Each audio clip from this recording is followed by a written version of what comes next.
mas lalo mong galingan dapat sa paggastos. Hindi lahat ng bagay na gusto mo, kailangan ng negosyo mo. Focus ka muna sa needs, hindi yung wants. Isipin mo to, ang pera sa negosyo, para yang gasolina. Kapag sinayang mo sa maling direksyon, madaling mauubos. At ang malupit, baka hindi ka makarating sa finish line. Kaya bago ka gumastos, stop ka muna.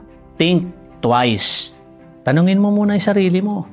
Makakatulong kaya ito sa growth ng business ko? O baka luho lang, wala namang balik?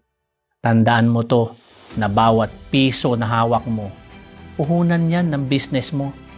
Hindi mo yan dapat pinababayaan. Kaya kung gusto mong tumagal at lumago yung negosyo mo, disiplina sa gastos ang sikreto. Ingatan mo yung pera mo dahil yan ang magdadala sa'yo sa next level ng business mo.